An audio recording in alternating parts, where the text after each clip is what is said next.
Hi hello good morning. Pre market റിപ്പോർട്ടിലേക്ക് കിടക്കാം. അപ്പോൾ മാർക്കറ്റിൽ എന്താണോ മാർക്കറ്റിൻ്റെ അരക്ഷിതാവസ്ഥ അതിപ്പോഴും അങ്ങനെ തന്നെ നിൽപ്പുണ്ട്. ട്രംപ് ടാരിഫ് ഇതുവരെ ആയിട്ടില്ല. അമേരിക്കയായിട്ട് ഡീൽ ചെയ്യുന്ന ഒട്ടുമുക്കാൽ ആൾക്കാരിലും അവരുമായിട്ടൊക്കെ ഒരുവിധപ്പെട്ട ചർച്ചകൾ നടക്കുന്നുണ്ട്. ഇന്ത്യയുടേത് ഒരു തീരുമാനവും കൃത്യമായിട്ടാകുന്നില്ല എന്നുള്ള ഒരു കൺസേണിങ് ഫാക്ടറാണുള്ളത്. രണ്ടാമത്തെ കൺസേണിങ് ഫാക്ടർ എന്ന് പറയുന്നത് എല്ലാ കമ്പനികളുടെ റിസൾട്ടും വളരെ ബാഡായിരുന്നു. അത് കുറച്ച് കാലമായിട്ട് നമ്മുടെ ഗ്രൂപ്പിനകത്ത് പറയാറുണ്ട്. മാർക്കറ്റിൽ ബൈ ചെയ്യാൻ നമ്മുടെ കയ്യിൽ പണ്ടത്തെ പോലെയല്ല, സ്പെൻഡ് ചെയ്യാൻ നമുക്കിപ്പോൾ മടി വരാറുണ്ട്. കാശ് ടാക്സസ് ആയിട്ട് ഒരുപാട് പോകുന്നുണ്ട്.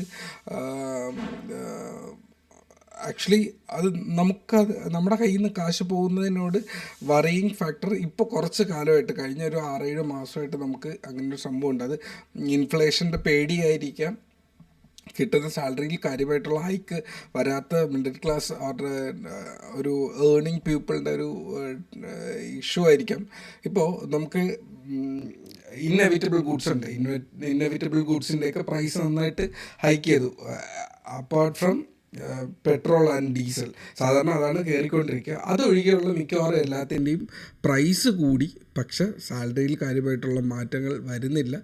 അതിനെക്കുറിച്ച് മാറ്റങ്ങൾ വരുത്തുന്നതിനെക്കുറിച്ച് ചിന്തിക്കുന്നതേ ഇല്ല. ലേ ഓഫിനെ കുറിച്ചാണ് കമ്പനീസ് ചിന്തിക്കുന്നത് പോലും. സോ ഇങ്ങനത്തെ വറിയിങ് ഫാക്ടേഴ്സ് ഉള്ളത് കാരണം ആൾക്കാർ സാധനം മേടിക്കുന്നില്ല. ഒരു കാർ എടുക്കാനോ ഒരു ബൈക്ക് എടുക്കാനോ ചിന്തിക്കുന്ന ഒരാൾ പോലും അതിനെ മാറ്റി വയ്ക്കുന്ന ഒരു സംഭവമുണ്ട്. എൻ്റെ അറിവിൽ ഇച്ചിരി വില കുറഞ്ഞതെന്ന് പറഞ്ഞാൽ കഴിഞ്ഞ വർഷത്തിൽ നിന്ന് സിമെൻറ്റിൻ്റെ വില ഇച്ചിരി കുറഞ്ഞിട്ടുണ്ടായിരുന്നു. വീട് പണി നടന്നുകൊണ്ട് അങ്ങനെ ഒരു സംഭവം അറിയാം.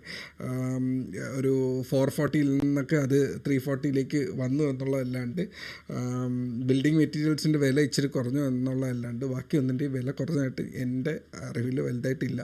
ഓക്കെ, വെളിച്ചെണ്ണയുടെയൊക്കെ വില ഹൈക്ക് ചെയ്ത് പോകുന്നത് നമ്മുടെ ഏറ്റവും ഇമ്പോർട്ടൻ്റ് ആയിട്ടുള്ള ഈ ഉള്ളിയുടെയും ബാക്കിയുള്ള, അതായത് നമ്മൾ സ്ഥിരം യൂസ് ചെയ്യുന്ന സാധനങ്ങളുടെയൊക്കെ വില ഓൾമോസ്റ്റ് ഡബിൾ ആകുന്നുണ്ട്. നമ്മൾ കാണാണ്ട് പോകുന്ന ഒരു സാധനമാണ് വെജിറ്റബിൾസിൻ്റെ പ്രൈസ് എന്ന് പറയുന്നത്. നമ്മൾ ശ്രദ്ധിക്കാറില്ല. ഓൾമോസ്റ്റ് പയറിൻ്റെയും ബാക്കിയുള്ള വെജിറ്റബിൾസിൻ്റെയും ലീഫി വെജിറ്റബിൾസിൻ്റെയൊക്കെ പ്രൈസസ് എന്ന് പറയുന്നത് ഓൾമോസ്റ്റ് ഡബിൾ ആകുന്നുണ്ട്. പക്ഷെ നമ്മളത് കൺസിഡർ ചെയ്യുന്നില്ല. നമ്മൾ പെട്ടെന്ന് പോയി മേടിക്കുന്നു, ചെറിയ എമൗണ്ടിൽ മേടിക്കുന്ന, ചെറിയ ക്വാണ്ടിറ്റി അല്ലേ, കിലോ കണക്കിനല്ലല്ലോ, ചെറിയ ക്വാണ്ടിറ്റി എടുക്കുന്നു എന്ന് പറയുമ്പോൾ നമ്മൾ പണ്ട് 10 രൂപയോ 15 രൂപയ്ക്ക് മേടിച്ചുകൊണ്ടത് ഇന്ന് 25 രൂപ ആയപ്പോഴും നമുക്കത് കുഴപ്പമില്ല എന്ന് പറഞ്ഞ് നമ്മളങ്ങ് മേടിക്കുകയാണ്. പക്ഷേ അത് നമ്മുടെ ബഡ്ജറ്റിൽ കാര്യമായിട്ടുള്ള മാറ്റങ്ങൾ വരുത്തുന്നുണ്ട്. ഒരു 500 റുപ്പീസിന് ഒരു ഷോപ്പിൽ കയറി ആവശ്യമുള്ള ഒരു ഗുഡ്സ് നമ്മൾ മേടിച്ച സ്ഥലത്ത് ഇന്ന് 1000 പോലും തികയാത്തൊരു സിറ്റുവേഷനാണ്. അത് അങ്ങനത്തെ ഒരു സിറ്റുവേഷനാണ്. ഞാൻ ബേസിക്കാണ് പറഞ്ഞത്, ഇങ്ങനെയല്ല വരിക. ഓൾമോസ്റ്റ് ഇതിൻ്റെ ഡബിളാണ്. 1000-നകത്ത് മേടിച്ചുകൊണ്ടിരുന്നത് ഇപ്പോൾ 2000 പുറത്ത് പോകുന്നു എന്നുള്ളതാണ് അതിൻ്റെ റിയൽ ആയിട്ടുള്ള സംഭവം. സോ ഇതൊക്കെ FMCG സെക്ടറിനെ അഫക്റ്റ് ചെയ്യുന്നുണ്ട്, ഓട്ടോ സെക്ടറിനെ അഫക്റ്റ് ചെയ്യുന്നുണ്ട്. ഒരു വണ്ടി മേടിക്കാനൊക്കെ ആണെങ്കിൽ നമ്മൾ കുറച്ചുകൂടെ വെയിറ്റ് ചെയ്യണം. ഒരു കാറ് മേടിക്കുമ്പോൾ തന്നെ ഏറ്റവും എക്കണോമിക്കായിട്ട് ഹൈബ്രിഡ് വരട്ടെ, EV വരട്ടെ എന്ന് നമ്മൾ ഇങ്ങനെ ചിന്തിക്കുകയാണ്. ബിക്കോസ് നമുക്ക് സ്പെൻഡ് ചെയ്യാനുള്ള, നമുക്ക് ആ എക്സ്പെൻസസ് മീറ്റ് ചെയ്യാനുള്ള ഒരു ഫിയർ വരുന്നുണ്ട്. മനസ്സിലാവുന്നുണ്ടെന്ന് വിശ്വസിക്കുന്നു. ആ ഒരു ഫിയർ വരുന്നതിനെയാണ് നമ്മുടെ മാർക്കറ്റിൽ റിസഷൻ്റെ ഫിയർ, ഒരുപാട് കാര്യങ്ങൾ അതിനകത്തുണ്ട്. സോ ഇതൊക്കെ സ്റ്റോക്ക് മാർക്കറ്റിനെ ഡയറക്റ്റ്ലി അഫക്റ്റ് ചെയ്യും. അപ്പോൾ ഗ്ലോബൽ മാർക്കറ്റ് വളരെ മുന്നേറ്റം കാണിക്കുമ്പോഴും നമ്മുടെ മാർക്കറ്റിൽ എന്തുകൊണ്ട് എന്ന് വെച്ച് കഴിഞ്ഞാൽ നമ്മുടെ ഇന്ത്യൻ സിറ്റുവേഷൻ തന്നെയാണ് അതിനെ ക്രിയേറ്റ് ചെയ്യുന്നത്. ഒരു മഴ കഴിയുമ്പോൾ എത്രായിരം റോഡുകൾ തകർന്നു പോകുന്നു, എത്രായിരം പാലങ്ങൾ തകർന്നു പോകുന്നു എന്നുള്ള സിറ്റുവേഷനൊക്കെ ഉണ്ട്. സോ ഇതൊക്കെ നമ്മുടെ കാശാണ്. ഇനി അടുത്ത് ഇതൊക്കെ ബിൽഡ് ചെയ്യണം. സോ വീണ്ടും ടാക്സ് കൂട്ടും എന്നുള്ള ഒരു വറിയിങ് ഫാക്ടറൊക്കെ എത്ര പേർക്കുണ്ടെന്ന് എനിക്കറിയില്ല. അങ്ങനെയൊക്കെ ഉണ്ട് സിറ്റുവേഷൻസ്. സോ ഇതൊക്കെയാണ് ഇങ്ങനെ ഓരോ സാധാരണ മനുഷ്യൻ്റെയും ഉള്ളിലെ ബഡ്ജറ്റിനെ കുറിച്ചുള്ള തോട്ട്സ്, സ്പെൻഡിങ്ങിനെ കുറിച്ചിട്ടുള്ള തോട്ട്സ്, ടാക്സിനെ കുറിച്ചിട്ടുള്ള തോട്ട്സ്, ഇതൊക്കെ റിഫ്ലക്റ്റ് ചെയ്യുന്ന സ്ഥലം കൂടെയാണ് സ്റ്റോക്ക് മാർക്കറ്റ്. സോ മാർക്കറ്റ് താഴെ വരുന്നതിൻ്റെ ഒരു റീസൺ അതും കൂടെയാണ് എന്നുള്ളത് പറയട്ടെ. ഇത് ഒരു പറയാണ്ടിരിക്കാൻ വയ്യ. കാരണം മാർക്കറ്റ് എല്ലാ മാർക്കറ്റും ഗുഡായിരിക്കുമ്പോൾ ഇന്ത്യൻ മാർക്കറ്റ് എന്തുകൊണ്ട് ബാഡാണ് എന്ന് ചോദിച്ചു കഴിഞ്ഞാൽ അതിൻ്റെ ഒരു വലിയൊരു റീസൺ ഇതാണ്. രണ്ടാമത് ട്രംപ് കാണിക്കുന്ന ഓരോ പ്രശ്നങ്ങൾ അത് ഇവിടെ റിഫ്ലക്റ്റ് ചെയ്യുന്നുണ്ട് എന്നുള്ളത് തന്നെയാണ്. അപ്പോൾ അതും അവിടെ വരുന്നുണ്ട്. അപ്പോൾ നമുക്ക് coming to the market, actually ഞാൻ ഇത്രയും സമയം എടുക്കണം എന്ന് വിചാരിച്ചാൽ 5 മിനിറ്റോളം പോയി. പക്ഷേ ഇത് വാലിഡാണ് ഞാൻ ഈ പറയുന്ന കാര്യങ്ങൾ എന്ന് പറയുന്നത്, അതുകൊണ്ടാണ് ഞാൻ ഇവിടെ പറഞ്ഞത്. ഓക്കെ, നമുക്ക് നിഫ്റ്റിയിലേക്ക് കടന്നു കഴിഞ്ഞാൽ നിഫ്റ്റിയുടെ ലെവൽസ് നോക്കിയാൽ ഇത് ഓൾമോസ്റ്റ് നമ്മുടെ സപ്പോർട്ട് ഹിറ്റ് ചെയ്തിട്ടുണ്ട്. ഇത് കാണുന്നുണ്ട്, ഇത് ഇവിടെ സപ്പോർട്ട് ഹിറ്റ് ചെയ്തു, ഇത് ഇവിടെ കാണുന്നുണ്ട്. ഇതുപോലെ ഒരിക്കൽ സപ്പോർട്ട് ഹിറ്റ് ചെയ്ത ഒരു മാർക്കറ്റ്, ഇത് ആക്ച്വലി കുറച്ച് കയറിയിട്ടുള്ളൂ എന്ന് പറയാം. ഇത് വീഴുന്നു അല്ലേ, സപ്പോർട്ട് ഹിറ്റ് ചെയ്തു, ബൗൺസ് ചെയ്തു, സപ്പോർട്ട് ഹിറ്റ് ചെയ്തു, തിരിച്ച് ചെറുതായിട്ട് കയറി ബ്രേക്ക് ചെയ്തു, വലിയൊരു ക്യാൻഡിൽ ബ്രേക്ക് ചെയ്തു. പിന്നീട് ഇതിൻ്റെ ട്രെൻഡ് താഴേക്കാണ്, ഇതിൻ്റെ മുകളിൽ കയറാൻ പറ്റിയില്ല, തിരിച്ചു പോയി. ഓക്കെ, ഇത് ബ്രേക്ക് ചെയ്തു, ഇവിടെ തന്നെ നിന്നു കുറേ നേരം കയറി ബ്രേക്ക് ചെയ്തു, അതുപോലെ തിരിച്ച് കയറി വന്നിട്ടുണ്ടായിരുന്നു, അത് തിരിച്ച് കയറിപ്പോയി, തിരിച്ച് വീണ്ടും അതേ ലെവല്. അപ്പോൾ എത്രത്തോളം ഇമ്പോർട്ടൻ്റ് ആണ് 24,600 എന്നുള്ളത് മനസ്സിലാക്കി വയ്ക്കുക. ആ ഇമ്പോർട്ടൻസ് ലെവലിലാണ് നമ്മൾ നിൽക്കുന്നത്. സോ ആ ലെവലിലേക്കാണ് നമ്മൾ ബ്രേക്ക് ചെയ്തു എന്ന് കണ്ടപ്പോൾ തന്നെ നമ്മൾ കഴിഞ്ഞ 2 ദിവസമായിട്ട് നമ്മൾ പി മാത്രമേ എടുത്തിട്ടുള്ളൂ. മാർക്കറ്റിൻ്റെ ഡയറക്ഷൻ വൈസ് മാത്രമേ ട്രേഡ് ചെയ്തിട്ടുള്ളൂ അല്ലേ. ആ ഒരു ഡയറക്ഷൻ വൈസിൽ തന്നെ നമുക്ക് ട്രേഡ് കിട്ടുകയും ചെയ്തു. ഓക്കെ, അപ്പോൾ മാർക്കറ്റിൽ ഇപ്പോൾ നിൽക്കുന്നതെന്ന് പറഞ്ഞാൽ ഇങ്ങനെ ഒരു ട്രെൻഡ് അവിടെ നിൽപ്പുണ്ട്. ഓക്കെ, ഈ ഒരു ട്രെൻഡ് അവിടെ നിൽപ്പുണ്ട്, മാർക്കറ്റ് താഴേക്കാണ്. സോ മാർക്കറ്റ് താഴേക്ക് എക്സ്പാൻഡ് ചെയ്യുന്നുണ്ട് എന്നുള്ളത് കൂടെ പറയട്ടെ. ഇത് കാണുന്നുണ്ടോ, മാർക്കറ്റിൽ ഇങ്ങനെ ഒരു സ്വിങ് ഏരിയ ക്രിയേറ്റ് ചെയ്യുന്നുണ്ട്. സോ മാർക്കറ്റ് കയറിപ്പോയതുപോലെ തന്നെ ഇറങ്ങി വരുന്നുണ്ട്. സോ സപ്പോർട്ടിലെത്തിയിട്ടുണ്ട്. ഇപ്പോൾ ആരും മാർക്കറ്റിൽ സിയും പിയും ഒന്നും പോരുത് എന്നുള്ളതാണ്. ഇതിന് മുന്നേ ഒരിക്കൽ വന്ന് ഹിറ്റ് ചെയ്തു, അപ്പോഴേക്ക് ബൗൺസ് ചെയ്തു, എന്നിട്ട് ക്ലോസ് ചെയ്തു എന്നുള്ളതാണ്. ഓക്കെ, അപ്പോൾ ഇന്ന് എന്ത് സംഭവിക്കാൻ പോകുന്നു എന്നുള്ളത് നോക്കാം. പക്ഷേ ഇപ്പോൾ ഞാൻ നമ്മുടെ ഗിഫ്റ്റ് നിഫ്റ്റി ഇപ്പോൾ നിങ്ങളുടെ ബാക്കിലത്തെ ചാർട്ടിലേക്ക് നോക്കിക്കഴിഞ്ഞാൽ 24,667 നിൽക്കുന്നത്. 667 എന്ന് പറയുന്നത് ഓൾമോസ്റ്റ് ഫ്ലാറ്റാണ്. 680 എന്ന് പറയുമ്പോൾ 667 എന്ന് പറയുന്നത് കംപ്ലീറ്റ്ലി ഫ്ലാറ്റാണ്. ഒരു 50 പോയിൻ്റൊക്കെ നമ്മൾ ബഫറിങ് വിട്ട് കൊടുക്കണം. സോ അത് ഫ്ലാറ്റ് തന്നെയാണ് നിൽക്കുന്ന ഏരിയ. അപ്പോൾ ഓപ്പൺ ചെയ്യുന്ന അരമണിക്കൂറിൽ ബയ്യറാണോ സെല്ലറാണോ മാർക്കറ്റിനെ കൺട്രോൾ ചെയ്യണമെന്ന് അറിഞ്ഞിട്ട് വേണം നമുക്ക് മാർക്കറ്റിലേക്ക് എൻ്റർ ചെയ്യാൻ വേണ്ടിയിട്ട്. ആദ്യത്തെ ഹാഫ് ആൻ അവർ ഞാനും മാർക്കറ്റിൽ എൻ്റർ ചെയ്യുന്നില്ല. പിന്നെ സെൻസെക്സിൻ്റെ എക്സ്പയറിയാണ്, ഞാൻ എന്നും സെൻസെക്സാണ് ചെയ്യാറുള്ളത്. സോ ദാറ്റ് ഞാൻ എക്സ്പയറി ആലോചിച്ച് മാത്രമേ ട്രേഡ് ചെയ്യുന്നുള്ളൂ. പിന്നെ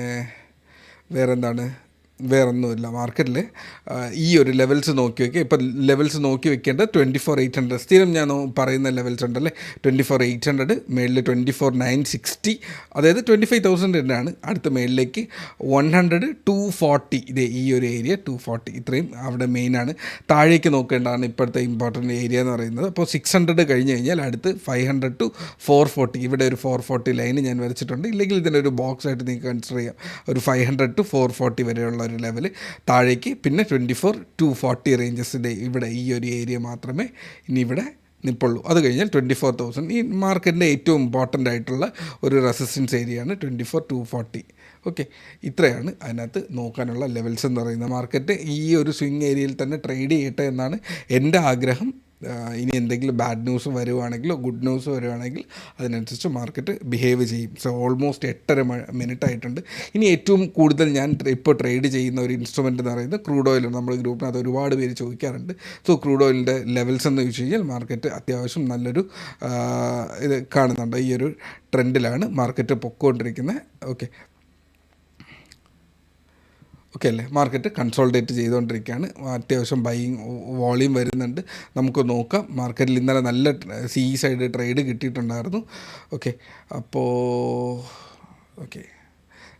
ഇതിനകത്ത് ഞാൻ ഒരുപാട് ഇൻഡിക്കേറ്റേഴ്സൊക്കെ കിടക്കുന്നതായിട്ട് കാണും. ഈ ഇൻഡിക്കേറ്റേഴ്സ് ഒന്നും ഞാൻ കാര്യമായിട്ട് യൂസ് ചെയ്യുന്നതല്ല, പ്രൈസ് ആക്ഷൻ മാത്രമേ യൂസ് ചെയ്യുള്ളൂ. ഒരാൾക്ക് പറഞ്ഞു കൊടുക്കാനോ ഇല്ലെങ്കിൽ ഒരാളുടെ കയ്യിൽ നിന്ന് എന്തെങ്കിലും പഠിക്കുന്ന സമയത്തൊക്കെ ഇടുന്നതാണ്. അത് യൂസ്ഡ് ആണെന്ന് ചോദിച്ചു കഴിഞ്ഞാൽ അത് ഇറ്റ് സബ്ജക്റ്റീവ്. ഞാൻ പഠിക്കാൻ വേണ്ടി അത് യൂസ് ചെയ്യാറുണ്ട് എന്നുള്ളതേ ഉള്ളൂ. Each and every trader is A learner, listener. അത് 10 വർഷം കഴിഞ്ഞാലും 20 വർഷം കഴിഞ്ഞാലും പഠിച്ചുകൊണ്ടിരിക്കുക. എന്ന് പഠിത്തം നിർത്തുന്നോ അന്ന് തൊട്ട് നമ്മുടെ ക്യാഷ് ഡ്രെയിൻ ആവും എന്നുള്ള എന്നുള്ളതാണ് എൻ്റെ കോൺസെപ്റ്റ്. ഐ തിങ്ക് ഇതിനെ മേളിൽ തന്നെ ഒരു സംഭവം എഴുതി വെച്ചിട്ടുണ്ട്, the more you earn the more you the more you learn the more you earn എന്നുള്ളത് വളരെ ഇമ്പോർട്ടൻ്റ് ആണ്. അത് ഞാൻ മറന്നു പോകാറുണ്ട്, അത് ഓർമ്മിപ്പിക്കാൻ വേണ്ടിയിട്ടാണ് അതങ്ങനെ വെച്ചിരിക്കുന്നത്. ഓരോന്നും ഓർമ്മിക്കാൻ വേണ്ടി നമ്മളുടെ ജീവിതത്തിൽ ഓരോ മിസ്റ്റേക്ക് വരുന്നത് നമ്മുടെ ഡിസിപ്ലിൻ നമ്മൾ മറന്നു പോകുമ്പോഴാണ്. മറന്നു പോകാതിരിക്കാനാണ് അങ്ങനെ ഒരു സംഭവം എന്ന് പറയുന്നത്. ഓക്കെ, അപ്പോൾ ഒരുപാട് ടൈം ആയിട്ടുണ്ട്, 10 മിനിറ്റ് ആയിട്ടുണ്ട്. ഓക്കെ, കഴിഞ്ഞു. അപ്പോൾ ക്രൂഡ് ഓയിൽ നോക്കാനാണെങ്കിൽ നിങ്ങൾക്ക് ഇതിനകത്ത് നോക്കാമെന്നുള്ള ലെവൽസ് ഓൾമോസ്റ്റ് ഈ ഒരു ഏരിയ നോക്കുക, 764 മേളിലേക്ക് 84, 5800 ഇമ്പോർട്ടൻ്റ് ആയിട്ടുള്ള ലൈൻസാണ്. അതിനുശേഷം 844 അതിൻ്റെ ലെവൽസ് എന്ന് പറയുന്നത്. വെയിറ്റ് ചെയ്യുക, മാർക്കറ്റിൽ മൊമെൻറ്റം വരട്ടെ, അതിനുശേഷം നിങ്ങൾ ട്രേഡ് ചെയ്യുക. അപ്പോൾ ഇത്രയേ ഉള്ളൂ എൻ്റെ ഇന്നത്തെ അനാലിസിസ് എന്ന് പറയുന്നത്. കുറച്ച് കൂടുതൽ കാര്യങ്ങൾ സംസാരിച്ചു. ഓക്കെ, എല്ലാം നിങ്ങൾക്ക് മനസ്സിലാവേണ്ട കാര്യങ്ങളാണ്. നമ്മുടെ ഗ്രൂപ്പിനകത്ത് ഓൾമോസ്റ്റ് നിങ്ങൾ 1 വർഷത്തിന് മേളിൽ 2 വർഷത്തിന് മേളിലൊക്കെ ആയിട്ട് എനിക്ക് മെസ്സേജ് വരുന്നുണ്ട്, നിൽക്കുന്ന ആൾക്കാരുണ്ട്. സോ നിങ്ങൾക്കത് മനസ്സിലാവാനുള്ള പക്വത എത്തിയെന്നാണ് ഞാനും വിചാരിക്കുന്നത്. ഓക്കെ, അപ്പോൾ ഇത്രയേ ഉള്ളൂ ഇന്നത്തെ pre market report. Trade safe, take care, by.